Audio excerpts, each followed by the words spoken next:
Hello, it's September 19th and welcome back to Café de Jour.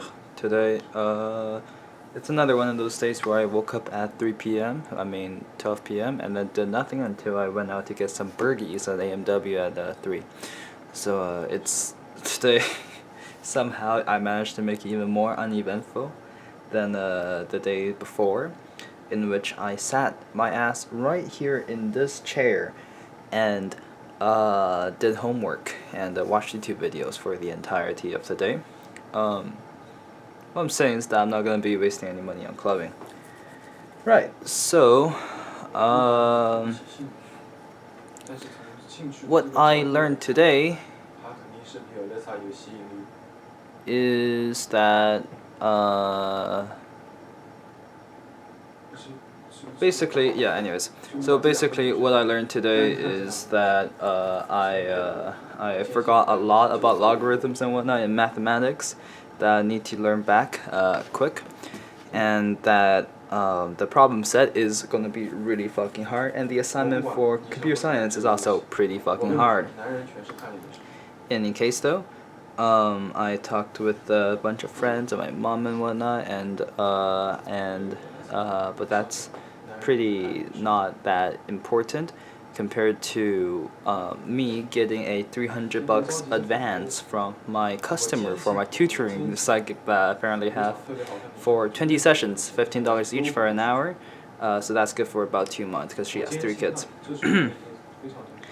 Right, so my issue with her, who shall remain unnamed, is that she it seems to not know anything about her children's education. She doesn't know what unit they're on.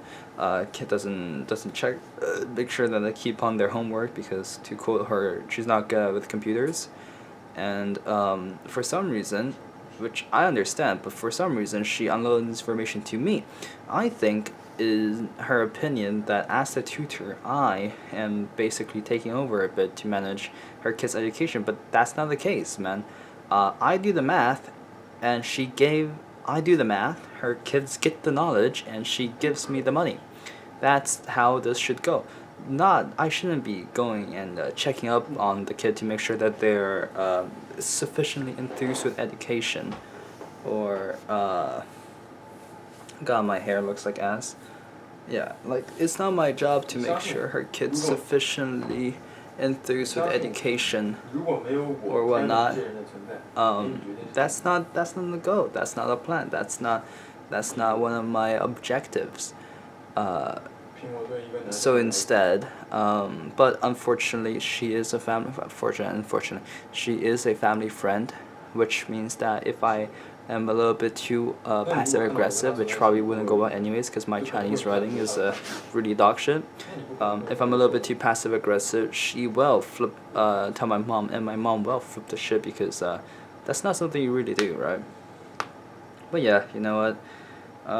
That's something to deal with in the future. The 300 advance does feel good. I made back the money I spent on this headset and frivolous electronics, and I can afford to spend a little bit more. A recent thing that became a concern of me is that I am worried that me and my roommate are too loud in this dorm. Historically, the historic houses had a reputation for being very quiet locations to residences, but me and him on Discord and whatnot can get really animated. I'm just a little bit worried that it's a bit too loud. Also, I used Uber Eats and got delivery for the first time in like my life, I think. It's pretty good. The delivery is, of course, way more expensive than quite expensive compared to the actual food. I think the food and delivery cost like 50-50. Alright, $12 for 2 burgers, and delivery was like $5 plus $3 plus 3, so like, yeah, same thing. So yeah, it's like $20 for like a big ass dinner. It's acceptable, but it's definitely not ideal. And hopefully, maybe I'll sort something out. In the future, tomorrow, I have to make sure that my last course selection stuff is done. I have to download the stuff off the website, do the test, and I have to get on the ball and mail out my citizenship stuff, but while I still have the chance. Anyways, I think that's it for me tonight. Thanks for coming to Cafe du Jour. Tomorrow, I'll have to show up early to watch a Zoom meeting in the fucking lecture hall of my computer science class. Anyways, thanks for coming. See you. Come visit again. Come again. Thank you for visiting Cafe du Jour.